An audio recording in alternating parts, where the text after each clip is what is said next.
વખત એક કહાની સાંભળી હશે આપને, સસલા અને કાચબાની. એની અંદર આપણે એવું જોયું હતું કે કાચબો ઝડપી તો હતો પણ આળસુ હતો, અને કાચબો મહેનતુ હતો પણ ધીમો હતો, અને એના કારણે એ કાચબો એ રેસ જીતી જાય છે. પણ દોસ્તો, એ જમાનો અલગ હતો અને આ જમાનો અલગ છે. હવે કહાની બદલાઈ ગઈ છે, કહાનીમાં થોડું સ્માર્ટનેસ આવી છે, અને એ જ કહાનીનું નવું પાસું હવે આપણે 9મા ધોરણની અંદર 7મા યુનિટમાં ભણવાનું છે, જેનું નામ છે ટોર્ટો એન્ડ રબ્બુ. ટોર્ટો યાને ટોર્ટોઇસ અને રબ્બુ યાને રેબિટ. કહાની કાચબા અને સસલાની જ છે. તો હું છું ચિરાગ ગાંધી. આ ધોરણ 9ની સપ્લિમેન્ટ રીડરની વિડિયો સિરીઝમાં આપ સૌનું હાર્દિક સ્વાગત છે, અને શરૂ કરીએ આપણે પેજ નંબર 28 પરથી સુંદર મજાની લેટેસ્ટ કહાની. જોઈએ. Friends, you know the story of the race between a rabbit and a tortoise. દોસ્તો, તમે રેબિટ યાને સસલા અને ટોર્ટોઇસ યાને કાચબાની કહાની સાંભળી હશે અને તમે સારી રીતે જાણો છો. The fast runner rabbit slept on the way and slow walker tortoise won the race. ઝડપી દોડનાર જે સસલો હતો એ રેસ હારી જાય છે, અને ધીમો ધીમો દોડનાર કાચબો હતો એ રેસ જીતી જાય છે. The lesson you learned was, અને એ કહાનીમાંથી આપણે બોધપાઠ એ ભણ્યા કે slow and steady wins the race. ધીમા પરંતુ સતત સતત સતત સતત સતત કામ કરનારા આ રેસને જીતી જાય છે. બરાબર છે? But is this always true? પણ આ વસ્તુ કાયમ માટે સાચી બને ખરી? આ જમાનામાં સાચી બને ખરી કે જે ધીમા હોય પણ સતત હોય એ રેસ જીતી જાય? Now read the extension of the story. અને હવે દોસ્તો, આ વાર્તાનો વિસ્તાર વાંચો. હવે શું થાય છે? The rabbit was unhappy after the race. હવે આ રેસ પૂરી થઈ ગઈ પછી આ જે સસલો હતો ને એ દુખી હતો. હવે એને ખબર હતી કે હું ઝડપી છું, છતાંય હારી ગયો, પણ એ દુખી હતો. He knew that he was fast. એને ખબર હતી હું ઝડપી હતો. But he lost the race because he was overconfident, careless and lazy. એ રેસ એટલા માટે હારી ગયો કારણ કે એ અતિ આત્મવિશ્વાસુ હતો, બેદરકાર હતો અને આળસુ હતો. He again went to the tortoise and challenged him. એ ફરી પાછો કાચબા પાસે જાય છે અને એને ચેલેન્જ યાને કે પડકાર ફેંકે છે ફરીવાર. The tortoise agreed for another race. આ કાચબો બીજી રેસ માટે તૈયાર થઈ ગયો. This time the rabbit ran without stopping and easily won the race. આ વખતે અગાઉ જેવી સસલાએ ભૂલ ન કરી અને એ ઝડપથી દોડ્યો, સતત દોડ્યો અને જીતી ગયો. તો કહાનીના અંતે બોધ એવો મળે છે, the lesson fast and steady beats the slow and steady. ઝડપી અને સતત એ ધીમા અને સતતને બીટ યાને હરાવી દેશે. વિચારો દોસ્તો, કહાની ધીમે ધીમે પલટાય છે. હવે આગળ જુઓ શું થાય છે. The tortoise thought over his defeat. હવે વિચારવાનું આવ્યું કાચબાને કે ભાઈ હું કેમ હારી ગયો. ડિફીટ યાને હાર, એની હાર પર એ વિચારવા લાગ્યો. He had an idea. એના મગજમાં એક વિચાર આવ્યો. He went to the rabbit and challenged him to run on a different route. એ સસલા પાસે ગયો અને એને પડકાર ફેંક્યો કે આપણે અલગ રસ્તા પર race યોજીએ. The rabbit knew that. rabbit ને ખબર હતી, સસલાને ખબર હતી કે slow and steady can never beat fast and steady. એને ખબર હતી કે ધીમા અને સતત એ કદીય ઝડપી અને સતત વ્યક્તિને બીટ યાને હરાવી શકવાના નથી. એટલે so he had nothing to worry or plan. તેથી એને ચિંતા કરવાની કે કોઈ યોજના બનાવવાની કોઈ જરૂરત નહોતી. he agreed for the race. એ રેસ માટે તૈયાર થઈ ગયો કે ઓકે ભાઈ, તારે ફરીથી રેસ રાખવી છે, કઈ વાંધો નહીં, આપણે રાખી લઈએ. લેખક આપણને સવાલ પૂછે છે, will the rabbit win the next race too? શું રેબિટ ફરી પછી આ બીજી રેસ પણ જીતી જશે? જીતશે કે નહીં? જુઓ આગળ. The race began. હવે આ રેસની શરૂઆત થઈ. The rabbit ran at top speed, but he had to stop when he saw a river on the way. Rabbit બહુ જ ઝડપથી દોડવા લાગ્યો, પણ પછીથી એ અટકી ગયો જ્યારે એને રસ્તામાં એક નદી જોઈ.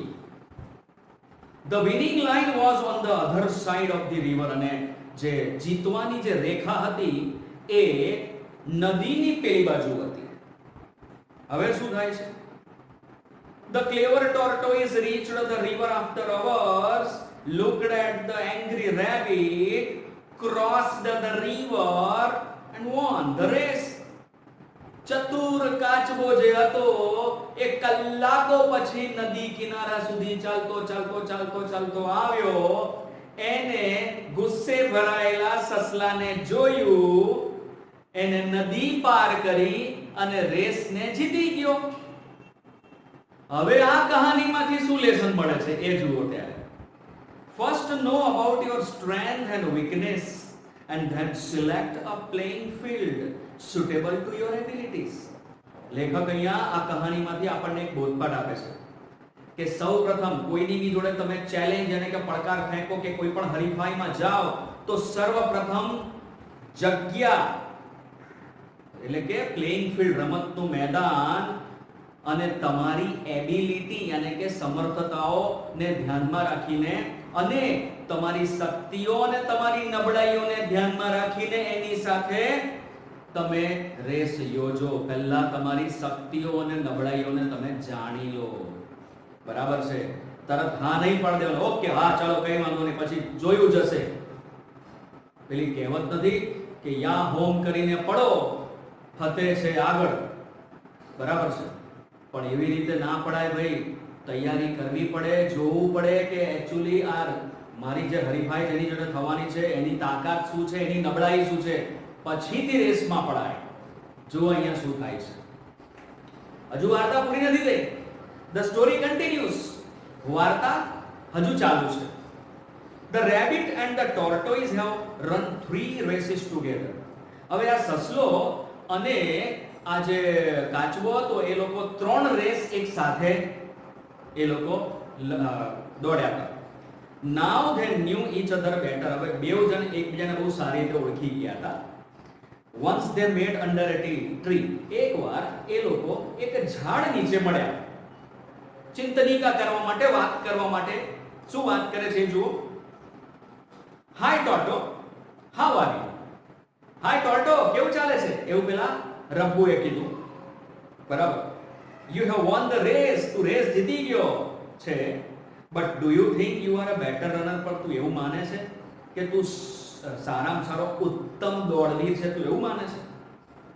The rabbit started a dialogue. સસલાએ પોતાનો સંવાદ શરૂ કર્યો. તો હવે કાચબો જે છે ટોર્ટો એ જવાબ આપે છે, I am fine. હું સારો છું.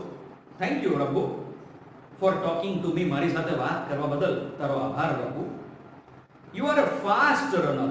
ભાઈ હું ફાસ્ટ રનર નથી, ફાસ્ટ રનર તો તું છે. The tortoise replied. કાચબાએ જવાબ આપ્યો કે ભાઈ તું જ છે, હું નથી. Well Torto, you can win the race only when there is a water on the track. પેલા રબ્બુએ એવું કીધું કે જો કાચબા એવી જ જગ્યા પરની રેસ તું જીતી જાય છે કે જ્યાં આગળ રસ્તામાં પાણી આવે. And you can win only when the track is all the land. અને કાચબાએ કીધું અને તું તેવી જ જગ્યા પર જીતે છે કે જ્યાં આગળ જમીન આવતી હોય. વાત તો મુદ્દાની છે. It means that neither you nor I win any race alone, said the rabbit. એનો મતલબ એવો થયો કે ના તો તું કાં તો હું કોઈ પણ પ્રકારની રેસને એકલા હાથે જીતી શકતા નથી. You are right dear friend. હા મારા મિત્ર, તું સાચો છે. I can never beat anyone in race on the land. હા, હું જમીન પરની રેસ પર હું કોઈને બીટ ન કરી શકું. But I can bit many others in water. પણ પાણીની રેસમાં હું ઘણા બધાને કહેવાય ને કે હરાવી શકું છું. એવું કે છે. કોણ બોલે છે? ફરીથી આનું ગુજરાતી કરું. I can never beat anyone in the race on the land. એનો મતલબ થાય જમીન પર હું કોઈને હરાવી શકતો નથી, એવું કે છે. But I can bit many others in water. પણ પાણીમાં બધા બહુ જણને હરાવી શકું છું, આવું પેલો ટોર્ટો કહે છે. The wise rabbit said. સાણો રેબિટ યાને કે સસલું એવું કહે છે, in our forest we have both water and land. અરે ભાઈ, આપણા જંગલમાં તો બે વસ્તુ છે, પાણી પણ છે ને જમીન પણ છે. જંગલ બી છે આપણું, જમીન. and it is necessary to run through both of these. અને બેવ વસ્તુ પર દોડવું એ આપણા માટે જરૂરી છે. રેસની અંદર કઈ એકલું આ વસ્તુ થોડી આવે, બેવ વસ્તુ આવે ને. yes dear રબ્બુ, let's run on one more race. તો ઓકે રબ્બુ મારા વાલા, ચાલ બીજી એક રેસ આપણે રમીએ. but now in a different way. પણ થોડી અલગ રીતે રમીશું આપણે. the tortoise suggested. આ વાત પેલા કાચબાએ એને સૂચવી. હવે શું થાય છે, કેવી રેસ એ લોકો કરશે વિચારો તમે. both of them agreed to run a final race. બંનેઓ જણા એક આખરી દોડ માટે તૈયાર થયા. they sat together and planned for the race. એ લોકો ભેગા થયા અને આ દોડનું આયોજન કર્યું. they selected a track which was very difficult. એ લોકોએ એવો રસ્તો પસંદ કર્યો કે જે બહુ જ અઘરો હતો. It was very long. તે બહુ લાંબો હતો. And there were rivers and lakes on the way. અને રસ્તાની અંદર નદીઓ, તળાવો પણ હતા. They announced the date. એમને તારીખની જાહેરાત કરી. જંગલની અંદર એક જાહેરાત કરી દીધી. And invited all animals to watch this final race. અને જંગલના તમામ પ્રાણીઓને એમને આમંત્રણ આપ્યું કે આ રેસને જોવા માટે તમે આવો. They gathered all the track on that day. એ દિવસે બધા પશુ પંખીઓ જંગલના એ રેસની જગ્યા પર આવી ગયા, ભેગા થઈ ગયા. એની સમાંતરે ટ્રેક એટલે રસ્તો હતો ને એનો દોડવાનો, એની સમાંતરે બધા જ પશુઓ અને પંખીઓ બધા ઊભા થઈ ગયા. The final began. અને હવે આખરી દોડ શરૂ થઈ. For 1 kilometer it was all land. 1 kilometre સુધી તો બધે જમીન જ હતી. The rabbit ran that distance within 5 minutes. સસલાએ 5 જ મિનિટમાં આ અંતર, ડિસ્ટન્સ યાને અંતરને કાપી નાખ્યું. Then came a lake. અને પછી સરોવર આવ્યું. So the rabbit took rest under a tree. તેથી સસલાએ ઝાડ નીચે આરામ કર્યો. The tortoise reached there after an hour. કાચબો 1 કલાક પછી આવી ગયો. He went to the rabbit. અને સસલા પાસે ગયો and woke him up. અને એને જગાડ્યો. બોલો, અગાઉની રેસમાં એ જગાડતો હતો ના, એવું જ ઈચ્છતો હતો કે ભાઈ ઊંઘી રહે તો સારું છે, હું જતો હતો.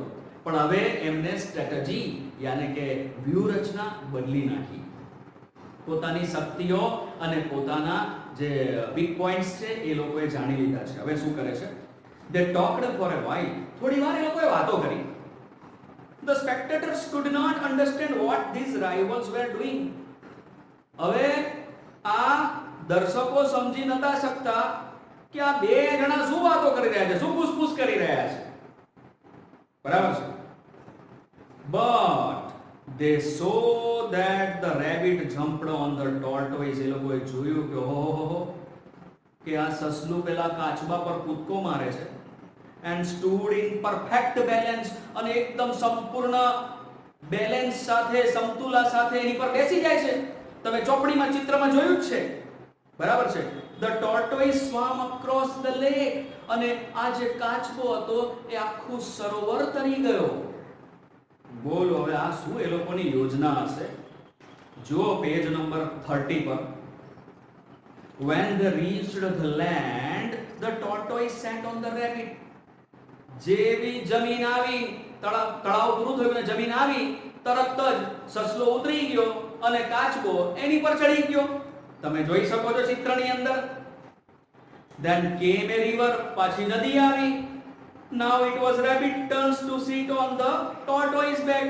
હવે સસલાનો વારો છે કે એની પીઠ પર બેસી જવું, કાચબાની પીઠ પર. thus they helped each other all through the track. આમ આખા રસ્તા દરમિયાન એઓ એકબીજાને મદદરૂપ થતા ગયા. both of them touched the winning line together. બેઉ જન જે જીતની રેખા હતી એને સાથે જ અડકી લીધી. they hugged each other. એઓ એકબીજાને ભેટ્યા. હવે બધા પ્રાણીઓ જોતા રહી ગયા કે આ શું? all the animals were confused. બધા પ્રાણીઓ મૂંઝાઈ ગયા હતા. they did not clap for the winner. એ લોકોએ તાળી જ ના પડી કે કોના માટે તાળી પાડવાની યાર? કોણ જીત્યું કોણ હાર્યું એ જ ખબર નહીં પડતી. they had never seen such a race. આવી રેસ તો એ લોકોએ કદી જોઈ પણ નહોતી. the rabbit and the tortoise turned to the crowd and said together. હવે આ સસલું અને કાચબો એ ટોળા તરફ વળ્યા અને એ ટોળાને કંઈક કહ્યું. શું કહ્યું એ જુઓ ત્યારે. એક સરસ મજાનો બોધ મળે છે આ કહાનીના અંતમાં. શું કહે છે કે we have learned something new. હવે અમે લોકો કંઈક નવું શીખ્યા છે. we want to give you a message. અમે તમને એક સંદેશ આપવા માંગીએ છીએ. બધા પ્રાણીઓને કહે છે કે work as a team. જૂથમાં કામ કરો. use your strength in partnership. તમારી શક્તિ અને તમારી દુર્બળતાનો ઉપયોગ કરો. જે તમારી દુર્બળતા છે અને જે અન્ય વ્યક્તિની શક્તિ છે એ ભેગી કરો. બરાબર છે? and you will always win the race. અને તમે કાયમ માટે રેસ જીતશો. તો આ કહાનીમાં એવું શીખવા મળે છે કે માણસે એની શારીરિક અને માનસિક દુર્બળતાઓ અને એમની સબળતાઓને ધ્યાનમાં રાખીને કામ કરવું જોઈએ. એ પછી કામ ધંધો કરતા હોય કે પછી કોઈ નોકરી વ્યવસાય કરતા હોય કે પછી તમારી માફક એ લોકો ભણતા હોય, ગમે તે પોતાના મિત્ર મંડળને જોઈને લાઈન પસંદ ના કરાય. બરાબર? જો છેલ્લી બે લાઈનો છે. now all the animals clapped. હવે બધા પ્રાણીઓએ તાળીઓ પાડી. and shouted with delight. અને આનંદ સાથે એમને બૂમો પાડી. they said. એ લોકો બોલ્યા long live your friendship. ઘણું જીવો તમારી મિત્રતા. ઘણું જીવો. you have taught us a precious lesson. અને તમે લોકોએ બેઉ જણાએ અમને બધાને એક કિંમતી પાઠ, એક કિંમતી બોધ શીખવાડ્યો છે. તો દોસ્તો, જ્યારે પણ તમે કોઈ પણ લાઈન પસંદ કરવાની હોય, કોઈ કામ ધંધો કરો, કોઈ નોકરી વ્યવસાય કરો, ત્યારે આ ચીજને ધ્યાન રાખજો કે તમારી શક્તિઓ અને તમારી દુર્બળતાને ધ્યાનમાં રાખીને કામ કરજો. તો અહીં આ કહાની પૂર્ણ થાય છે. તમને આ વિડિયો જે પણ માધ્યમથી મળ્યો હોય તો આ ચેનલને સબસ્ક્રાઇબ કરીને બાજુમાં આપેલા બેલના બટનને પુશ કરવાનું ના ભૂલતા દોસ્તો. જો આ વસ્તુ નહીં થાય તો તમારાથી આવા સુંદર સુંદર વિડિયો મિસ થઈ જશે. તો આ સાથે વિદાય લઉં છું. Thank you very much.